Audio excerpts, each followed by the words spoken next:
This is episode 467 on the 10th of December 2022.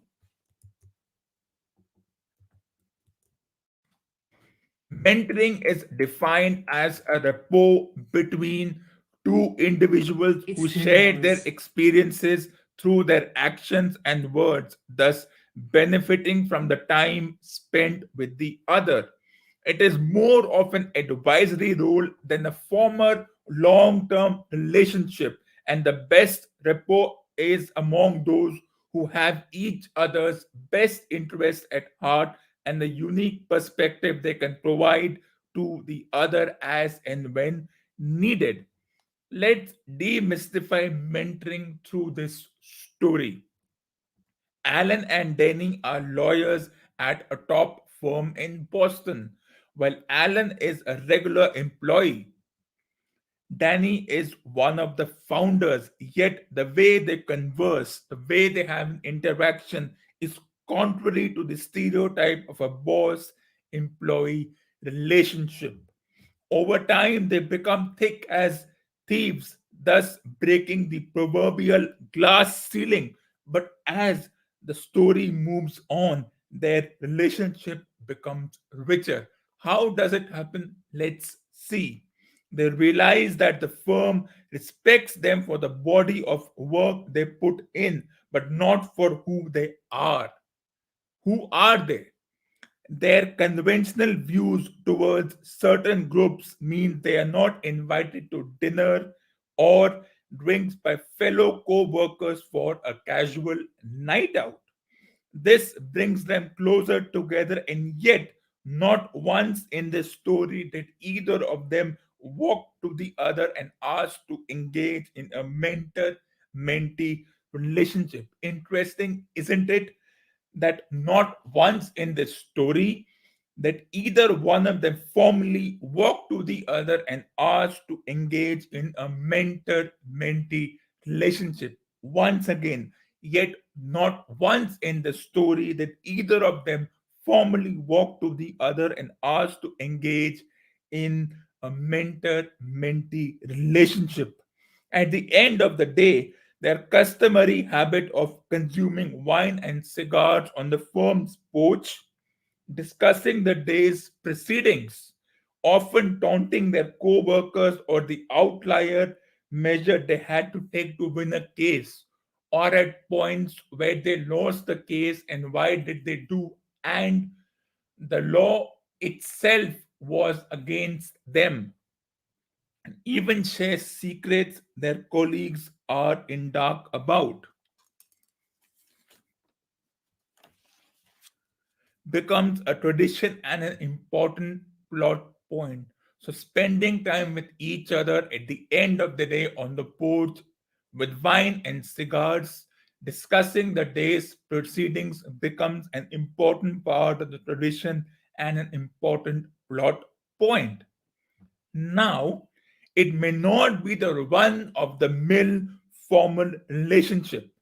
It may not be the run of the mill formal relationship, but in an ideal world, mentoring should be natural and organic.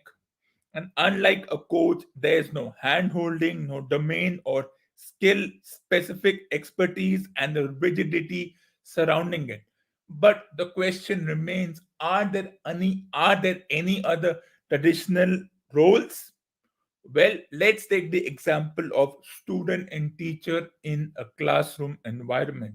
Can a student teacher have a semi formal mentor mentee relationship? Yes, they can. In this case, Alan and Danny could be student and teacher to the other. What defines a student and what defines a teacher is once again subjective.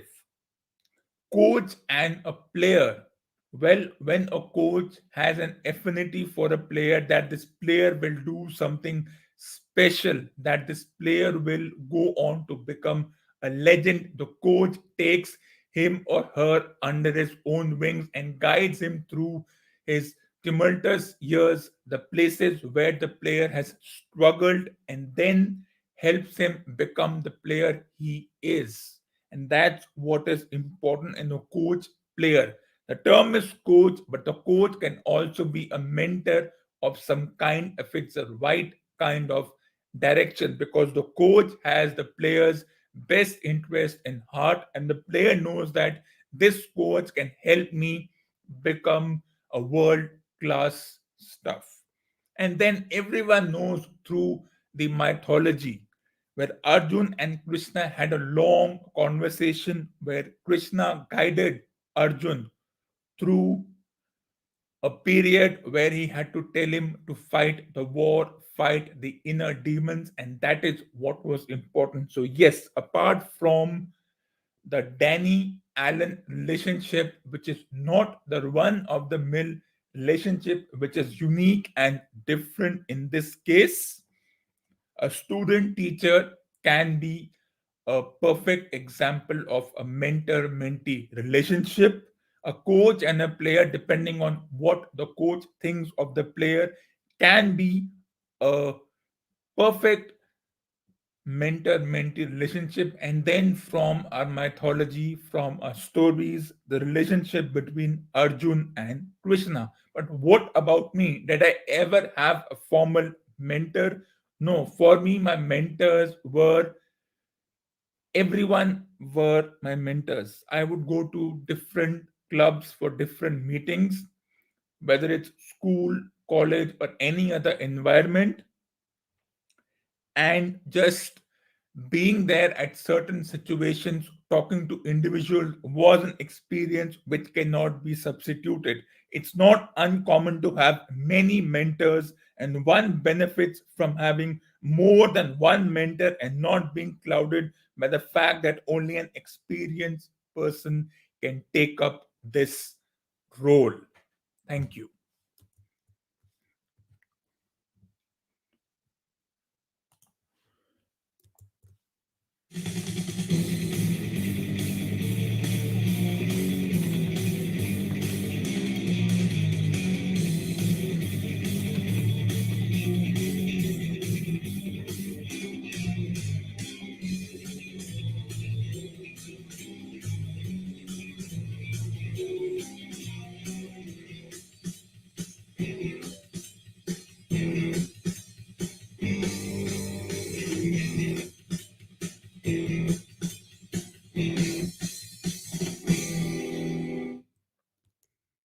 Talking about the mentor mentee relationship, the India South Africa Ashes Game 3 starts tomorrow.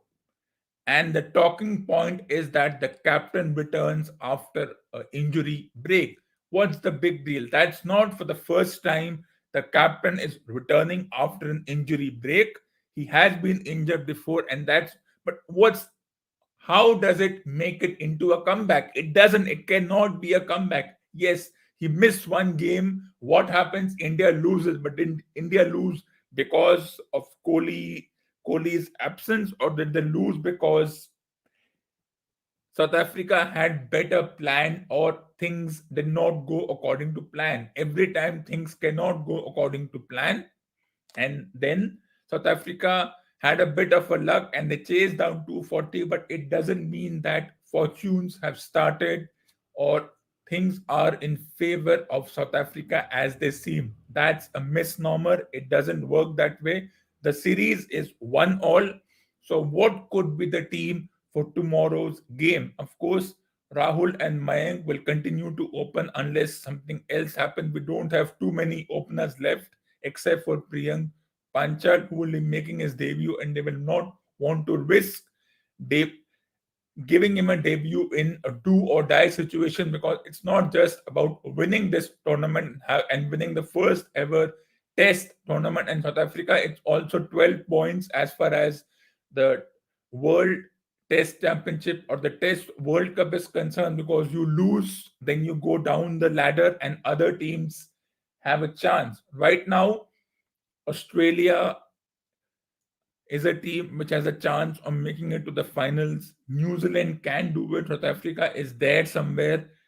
Sri Lanka is doing well. So, as I said, right now, so many teams. Yes, England drew the game against Australia, and everyone said, what an upset. Bangladesh goes on to beat New Zealand. Wow, what a performance. And then South Africa goes on to beat India, and everyone is happy. We are treating them like children, as if it's a start of a new era. If we were happy by winning one game and then losing the next, how is that? How is that start of an era? I don't know.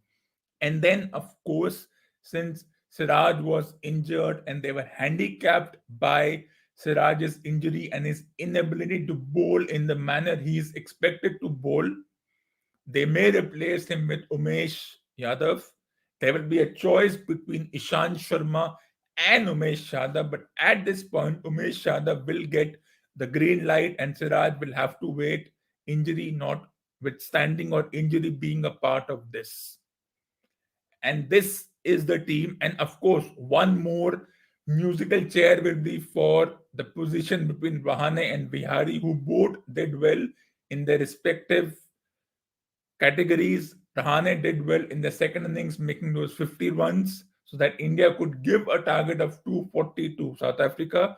Vihari made sure that he did what you do in a 50-over game, batting with the tail and getting the score to around 270 so that finally India could set a target of around 240 for South Africa. It didn't work, it's fine, but it's going to be a very important decision. Of course, Rahane has been there for the past 9 years. Vihari is one who will eventually be a part for the next few years. So this musical chair, this thing between Rahane and Vihari, who should go, both performed well.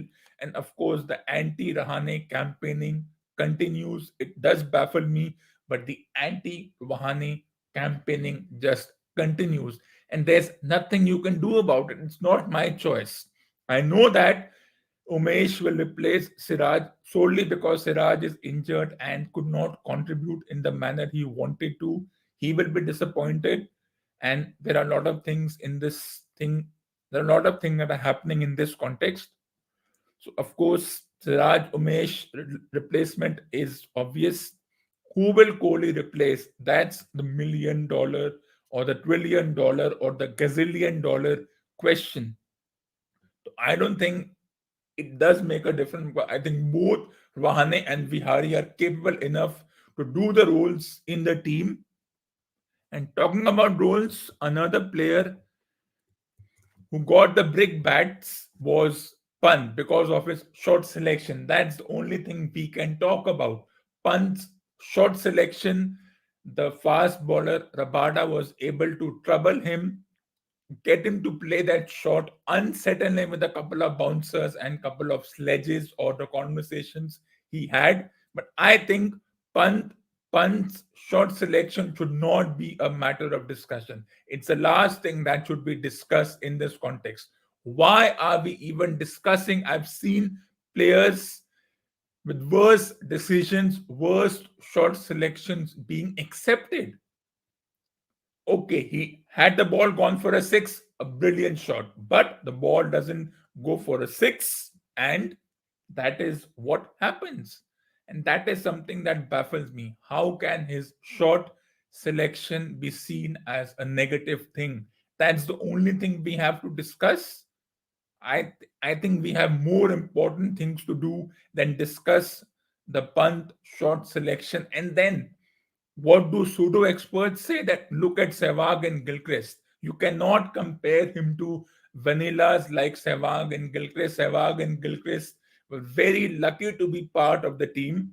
I've seen old videos where Gilchrist was not even contributing more than 50 runs, and yet he was appreciated. And then it was only when he crossed 30, that is in the latter half of his career, that is between 2000 and 2007, when by default maturity comes springing up in you, or he was mentored by a decent player, or maybe 30 is the age you start getting more mature, or whatever be the case. He played less aggressive shots, and then of course number 7 1700s, all the praise that he receives, everyone has compared to him, no one has replaced him. Australia has had so many wicket keepers post Gilchrist, post 2006. They may have finally settled down on Alex Carey. So that's one positive. And talking about the Australia England tournament, England draws the tournament because they don't lose all the wickets. But I think draw is a very negative conclusion in a match because it's not a football match where it is 1-1 or 2-1. And then if there's a draw, there should be a tiebreaker or something should happen. Draws should not be part of a result, especially in this sport, because that's not the way things work. Draws cannot be a part of the discussion. That's the last thing I want to see. Of course, with light fading, the captain had to turn over to Steve Smith and Marnus Labuschagne and Nathan Lyon, because if you bowl fast bowlers and it's getting dark and it's the number 10 and 11, the umpires will take the players off the field. But compare this to what the umpires did in the India New Zealand game. The umpires knew the match is going to end in an exciting manner, and they took the players off the field even before a decision could be made. And compare the decision of the umpires here. They knew 5 overs were remaining, 4 overs were remaining. They knew a result could happen. Any Australia had a chance of winning, England had a chance of drawing the game. Both results were possible. And then what happens? The Indian umpire in that Indian New Zealand game takes the players off the field with 2 or 3 overs remaining, and the umpires in the Australia England game make sure that it's getting dark, and of course things are not visible properly. That's what entire, even with the lights coming on, but you cannot compare the quality of the floodlights in Indian grounds or quality of the floodlights in English grounds and South African grounds. You cannot compare that. That doesn't work that way. It simply doesn't work. So I think the Indian umpires need to look at how the umpires in the England Australia game handled that situation. But coming back to Rishabh Pant, I think Rishabh Pant is already in my book of legends. Yes, he will play some poor shots, and one will forget his contribution in the last year's India Australia Ashes tournament. Okay, forget it, move on. Then why do we keep comparing him to Sehwag? Who is Sehwag? Sehwag doesn't feature in my list. He was, as we call in Hindi, a lappebaz. He had no, he could bowl a bit. That's why India went with 7 batters, 4 bowlers, and Sehwag, Ganguly, and a bit of contribution from Tendulkar bowling. But it doesn't come in my book as something legendary. I cannot count Sehwag in that book of legends. He was nothing but a vanilla. He was lucky to play for the period that he did play, for the 15-year period that he did play. He had his moments. He was also the captain for a while. And I think, coming to the idea of captaincy, Rishabh Pant should not be bothered about not being given the choice of captain or vice captain. It doesn't mean that the selectors think less of you. Everyone knows that heavy is the head where lies the crown. Being a captain is not easy, especially in this sport where all your decisions are scrutinized. You are, whatever happens, if you lose, poor captaincy, as everyone told KL Rahul rather subtly that what didn't work. Siraj's injury didn't work. He was reduced to 4 bowlers. And then everyone questioned, why did Rahul start with Ashwin? That was one place where everyone questioned his captaincy skills, though it was his first match. And he had Pujara and Rahane, but final he had the final say, and then he had Bumrah as his vice captain. Bumrah wasn't exactly bowling with venom and fire and all those things. So, yes, things didn't work out, and everyone said if we missed, and of course, all the outside noise was we missed Kohli's energy, his captaincy skills. Well, he's been captaining for the past 8 years to be precise, or 7 years to be precise. It also took him time to get into the mold of captaincy. 8 years is a long time. And of course, one can question all the contribution and all the negative impacts that has been there, but that's the way things work. 8 years is a long time. Maybe he'll captain for a few more years. And then one can question Rahane being displaced as a captain. I don't think these things should matter in the longer run, but that's the way things are. But if Rishabh Pant is to take someone as his mentor, it should be Ben Stokes at this point in time. If I have to be very, very specific, in the contemporary times, if Pant needs to look at some videos, you should look at Ben Stokes, a guy who can be 8 or 50 balls and suddenly make 150 of 200 balls. Who is the best person? Not Gilchrist, not Sehwag, maybe somewhere between Ben Stokes, Johnny Bairstow from England, from Australia. Maybe he can look at Cameron Green, and then someone like Rahane can look at Usman Khwaja from Australia. Look at him, 2 centuries in 2 innings. So that's the way things work. Everyone said, Khwaja, this guy is there. He's 36, 35 and a half. You already have a younger lot in the team with Travis Head, also a century. So it's going to be quite an interesting decision as to how it happens. So let's not get carried away. I think Pant's shot selection should not be a discussion, especially when you're comparing him to vanillas like Sehwag and Gilchrist. That's the last thing I want to hear. And tomorrow's team, Kohli will be back. It's a comeback. I don't know what defines a comeback. Who will he replace? That's on the coaching staff. We don't have too many wicket keeping options. But I think they should go with Shardul Thakur if Shardul Thakur is the best all rounder that we have, considering that we have made a mockery of and insulted the likes of Hardik Pandya, who I think should be in the team, injury or no injury. Of course, no one wants to play with injuries, but they should have better planned his career. So I think the team management, the cricket board, the vanilla selection panel are equally to blame if Hardik Pandya is struggling with injuries and the communication between him and the governing body concerned is not working out. So yes, tomorrow's match, I think South Africa have got carried away that we will go with the same game plan. This, we'll see what happens because the same Bangladesh team which beat New Zealand last week allowed New Zealand to score 520 runs in 140 overs, going at 4.5 runs per over.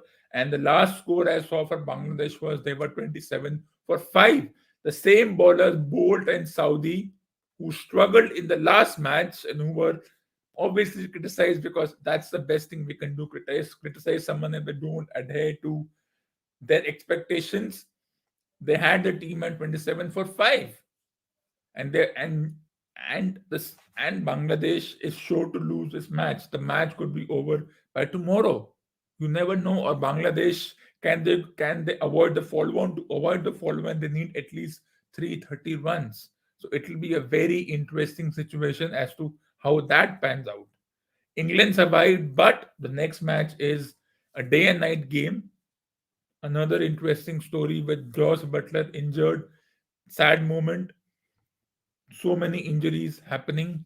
I think the quality of pitches where the ball just rears up from a length is something that the ICC needs to look at. What does the ICC do in this case, and why are the pitches of this quality? Why are bowlers struggling in their run-ups? Why is ankle injuries happening or ankle injury waiting to happen? Is something the main governing body needs to talk and look at the pitches.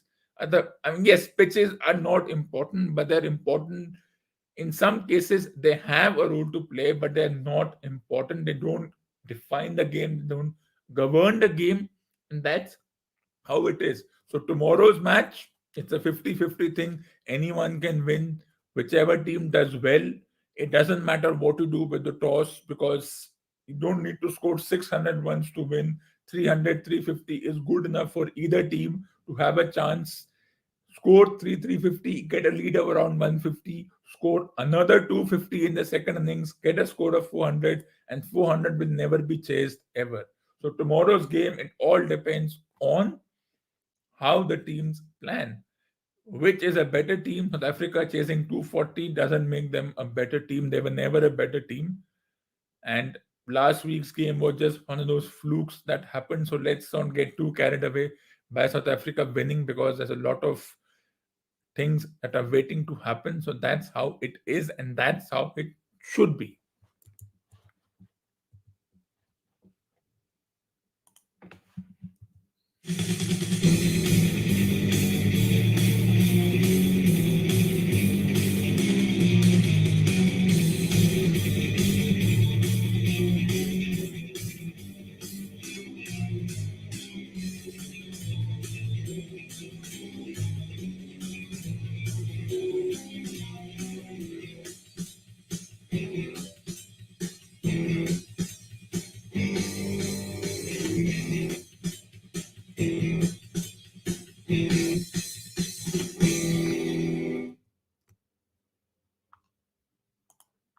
So this ends episode number 467 on the 10th of Jan 2022, and stay tuned for the next episode.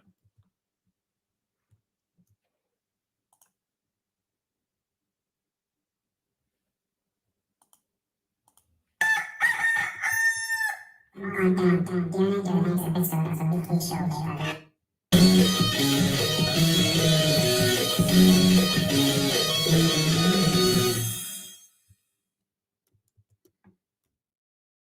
I will be back with episode number 468 on the 12th of January 2022.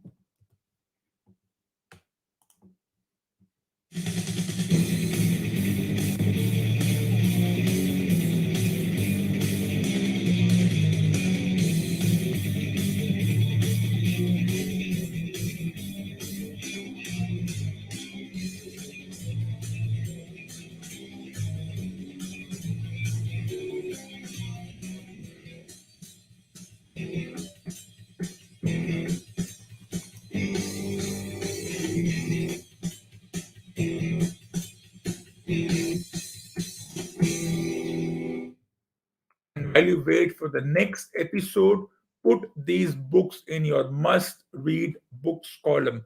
Once again, a reminder, put these books in your must read books column.